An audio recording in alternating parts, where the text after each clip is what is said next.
Hi everybody, how are you all doing? Hope having a good week so far. Today's Thursday, 30th of October 2014, which only means one thing. Everyone's going to be scared shitless tomorrow because it's Halloween! Woo! Anyway, sorry.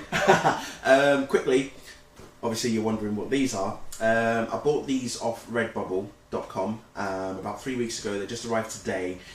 Superman and obviously Batman cushion covers for my settee.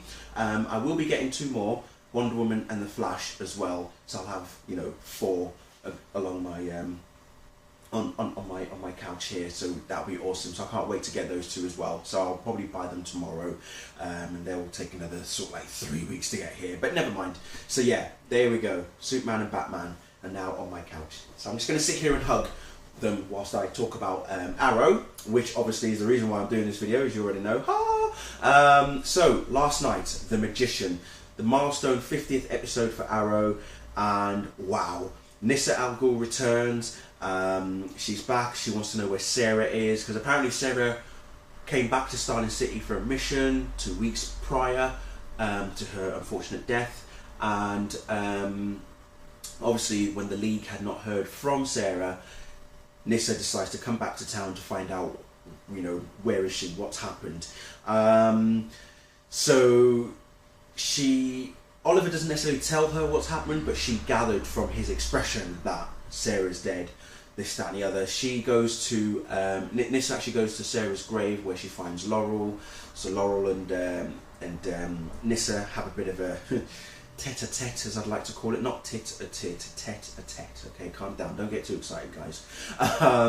And Nyssa actually is not happy that Laurel has Sarah's jacket, saying that she thinks Laurel's not fit to wear it. Thea decides that she wants to reopen Verdant Club, and she says she's got some investors, and when we say investors, we mean Malcolm Merlyn. Of course, we all know that Oliver doesn't know that Malcolm Merlyn is still alive, does he? So, obviously, when he went to Corto Maltese to get Thea, no idea that Malcolm was there as well, and that she had been staying with Malcolm.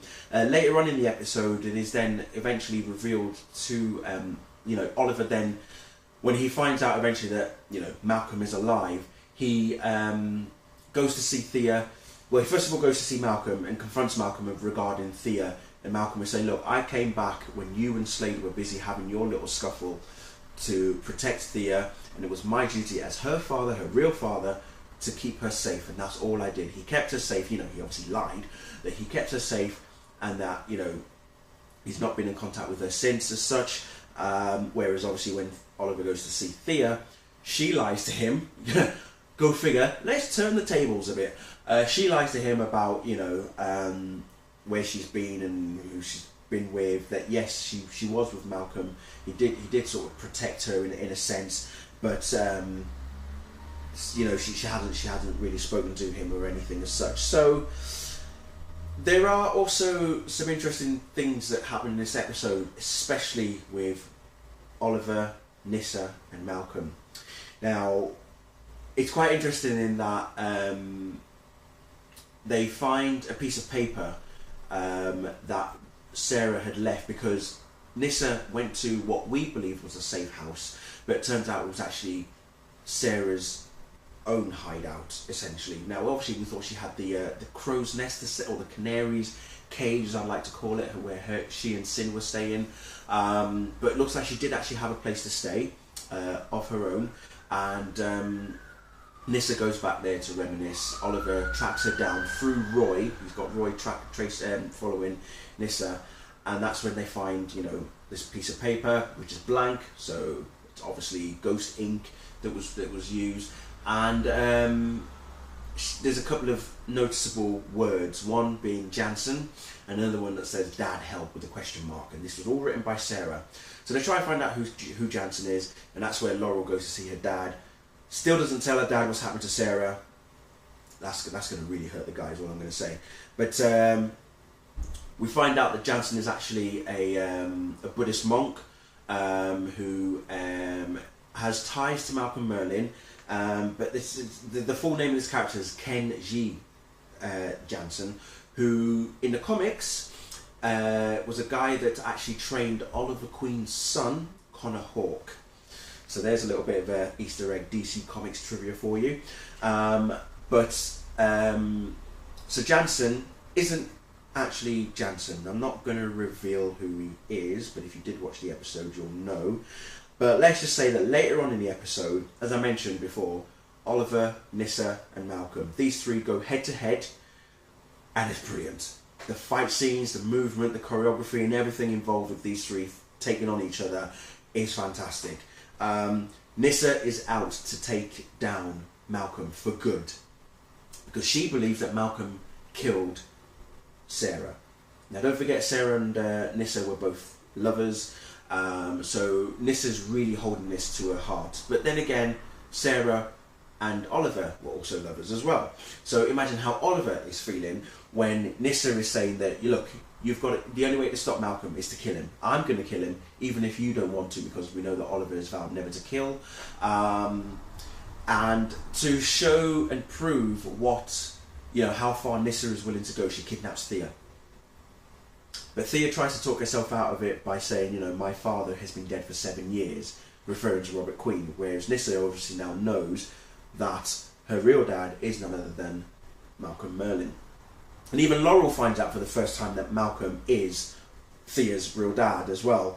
And that's when she changes her tune in saying, look, okay, you've got to protect Thea at all costs, but don't kill Malcolm as well, this, that and the other. So she changes her tune slightly. Back in Hong Kong, oh my god, Oliver, obviously working for Amanda Waller, his next assignment is to go after a character by the name of, I'm trying to just find out what his name was again. Where are you? Yeah, so this guy was, where are we? Yeah, actually I can't even remember his name, but Amanda Waller basically wants this guy dead. So Oliver does take him out quick and cleanly, but he finds a USB stick on this guy. And that USB stick contains information that links Amanda Waller to the Ferris 637 flight from season 1. Okay, alright, we are going that far back. Okay, Ferris Air Flight 637. I'm not going to say why it connects Amanda, but she was instrumental in that. But again, I'm not going to spoil it for you. So, very, very interesting. Very, very interesting. But overall, as I say, a damn good episode. I tell you what, Thea has changed. She is a grown woman. She's not a little girl anymore. She is now doing what Oliver did when he came back from the island. She is now setting up her base of operations, essentially, at the club. She and Malcolm obviously have got some sort of plan going on together. I think Malcolm really just wants to protect Thea at all costs, no matter what. And it just seeing how much he has changed is just unbelievable. Later on in the episode, Oliver gets a proper smack in the face, I say smack, but a punch by Nyssa, because he didn't kill Merlyn for her and for Sarah. But all I'm going to say is, and I've said this from the beginning, well, from when Sarah got killed, I've been saying this on Twitter a lot, that I still firmly believe that the killer is Ra's al Ghul. And in essence, Malcolm Merlyn kind of gave it away. So if you didn't quite catch the hint of Malcolm Merlyn stating who he believes killed Sarah, we can't be friends, okay? It's that simple. Yeah, he pretty much revealed who it was, without actually saying, directly who it was. But then at the end of the episode, well, we see Ra's himself. All I'm going to say is, it's great that we've got Matt Nable on board as Ra's, but he's going to change up his accent. And I was really hoping he would look a bit more intellectual, if you know what I mean. Because when you've read the comics and you've seen the cartoons and stuff, and especially even Batman Begins and also The Dark Knight Rises to an extent, Ra's has this, his facial features, they are sort of Asian in some way, but also it's all about the hair. You know, we saw with Liam Neeson how he had the goatee.